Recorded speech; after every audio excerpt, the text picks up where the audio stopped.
ኢትስ ኦኬ በቃ ችግር የለውም ብዬ ምናምን ነገራቶችን ለማለት ሞከርኩኝ አይደለ። ዛሬ ደግሞ ፎቶውን አምናበት ካላመነችበት አለመመለስ ነው። ገባህ አይደለ? የገባችሁ ሰዎች በደንብ ማመን ያለባችሁን ነገር እየለያችሁ መኑ፣ ማመን የሌለባችሁንም ነገር አትመኑ። ቁጭ ይልጋል እና ሁሉንም ነገር ተናግሬም አልችለውም አይደለ። የሆነ ሰው ግን ያወራኝ ሌላ ነገር ነው። እንዳወሩ ዱባይም እያለ እንዳወሩ ብቻ ይሄ ነገር ነው። እኔ በቃ ባዶን አሸጌ ምናምን ቤት ውስጥ ረጅም ቀን ስላልነበረ ፎቶን እኔ የምላቸው እቺ ልጅ ምን ነው ሄሉ ላይ የአየር መቀመጥ ሆነችባት እንዴ?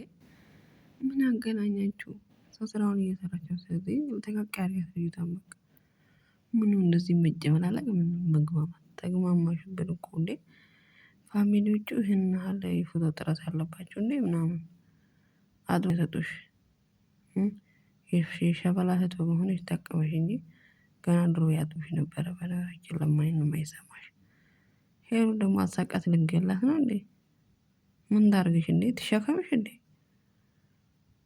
ትፎክራለች አንዴ የምታወሪ ወሬ የምትሳደቢ ስድብ ራሱ ርዕሱን ታቆሳለች እንጂ ሁለት አይነሽ ሄለን እንጂ ርዕሱን ሄለን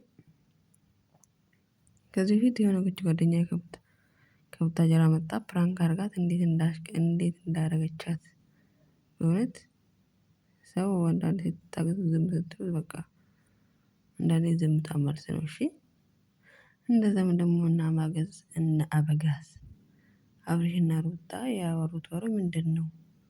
አልገባኝም። ምንድነው? ስለ ድሮ ፎቶ፣ ስለ ድሮ ገለመኔ፣ ስለ ድሮ ሰው፣ ስለ ድሮ ምን እሷ የጠየቀችው ለምንድነው እውነት የማይወጣው? አልበለዚያ ያለኝን ማስረጃ አወጣለሁ እያለች ነው ጽናጽኝ። እሱ ግን የሚያወራው በቃ የሆነ ጨባጭ ውሃማ አይነታ ነገር ነው እያወራ ያለው። ስለ ላይፉ፣ ስለ መኪና መግዛቱ ምን አሁን ሰው መልስ ይመልሳል። እሱ አንተ መልስ ትመልሳለህ ብለህ ነው ሰው እንግዲህ ሰልፍ ብሎ የሚያዳምጠውና አንተ ስለ ድሮ ኖኪያ ስልክ ስለ ጃላክሲ ምንድነው የምታወራው?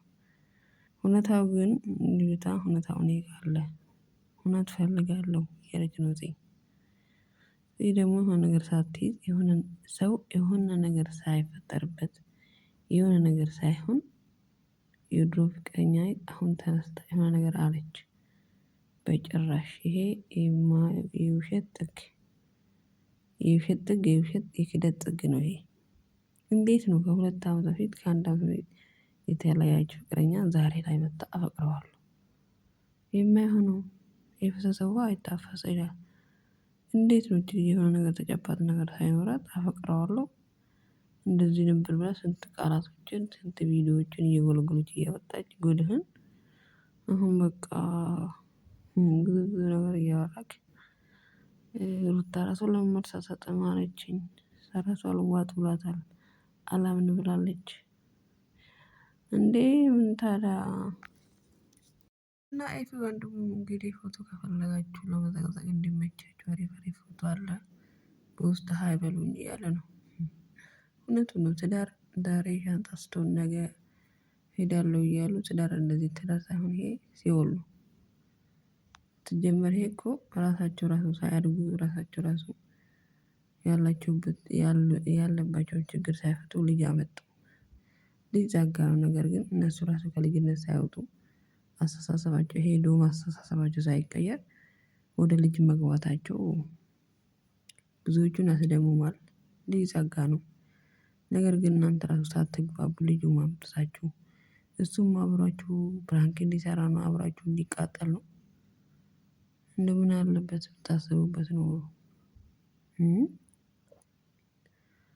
ሁሌ እየተበጣበጣችሁ አሁን ያው እርጉዝ ስለሆነች ያው ብትጣሉ ራሱ ሜሪ ራሱ አስታ ያው እሷ ራሱ ራሷን መድኃኒት ጠጥታ እንግዲህ በፍቅር ምክንያት በፎንቃ ምክንያት እሷም ሐኪም ቤት ነች።